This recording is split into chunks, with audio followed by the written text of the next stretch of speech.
All right, welcome back to Stride University. In today's episode, we're going to take a quick look at general navigation in the point of sale. Generally, your point of sale when you come in will look similar to this. I am logged in as the admin, so I have a few more rights than a typical user may or may not have. Depending on how you run your store, all users can have all rights, or some can have limited rights. One of those limited rights can be your cash in and cash out. Only admins have the permission to put cash in the till or take it out, so they can click in here and say how much they're taking in or out, and then the reason. So I'm taking cash out $10 for employee lunch. That's a cheap lunch, but maybe you've got a great place down the street, you know where to get it. So that's you can and that'll show up in the closing session when you do that.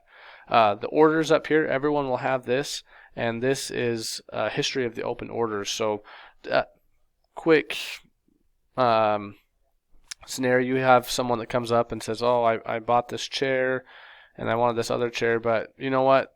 I wanted another one, so let me go back to the back. I'm going to keep shopping a little bit, and I'll come back." You can say, "Great, no problem. I'll save your order," and you don't have to rescan everything. So you can come into here and say "new order" and bring the next person up in line, and they can come in here and add. You can add all that. These are all barcode scannable. I don't have a barcode, so I'm just clicking on them as I go. Now that your other customer comes back, you can easily go back to their order. So that's that little navigation there of the open orders. This shows me that I am who I am. The Wi-Fi signal here says that you are connected. Stride point of sale runs in the browser, so if the internet goes down, it caches all of your products so that you can continue to run without internet. You won't be able to take credit card payments, but you will be able to take cash and check. Just know that. This lock button is how you would kind of lock yourself out but not close the session. So say, you know what, it's time for me to take a break. I'm gonna not close the session out and pull cash out and do the whole closing entries. I'm just gonna clock out for the day, and another cashier comes and takes my place for a little bit, and his name is Mark. And we have it set up so that as you select a cashier, you have to have a PIN so that you can't just willy-nilly say whoever you wanted to. So Mark's able to log in, and he goes, "Oh, great. I can keep selling. I have all of the same order history and all of that." But you'll notice now that some of those buttons are no longer available. All very configurable, and something that we'll go over in our consultation calls when we set up to make sure that's your point of sale is set up the way you want to. So I'm going to log myself back out, and I'm back. I logged Mark out. I'm back from lunch. I'm coming back in, so now you can see I'm back into my session. Real quick, as you can see, as you add products, they show up in this dialog box over here, and you can add as many as you want. You can use your backspace key to clear the number of units, and then you backspace again, and it clears that item from the list. So one backspace clears the number of units, and the next takes it off of the list. Also want to talk about something cool that we have, and it's a fractional calculator. So sometimes you want to sell products, and you're selling inches of a specific rope or thread or a fabric.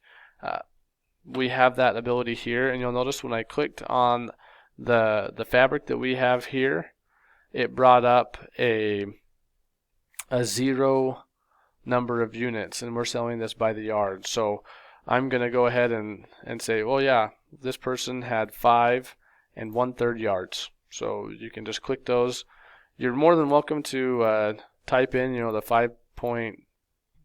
Oh, we got to exit all the way out. So the 5.3 33 yards, which would be 5 1/3. But that's how we manage that inventory, and you can exit all the way out of that.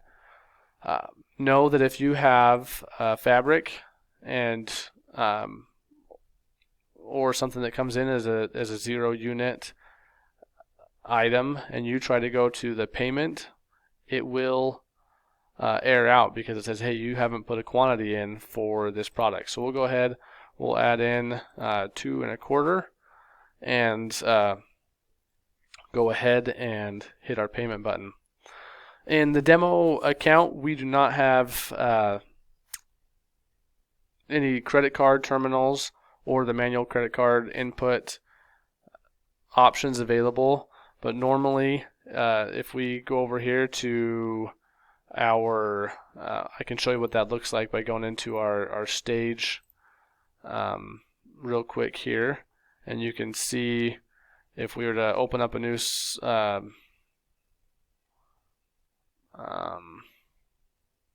session,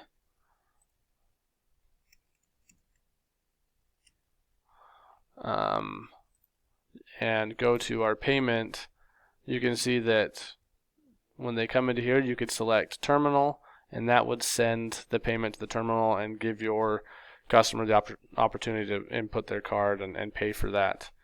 But let's just say this person paid in cash and they gave you $110.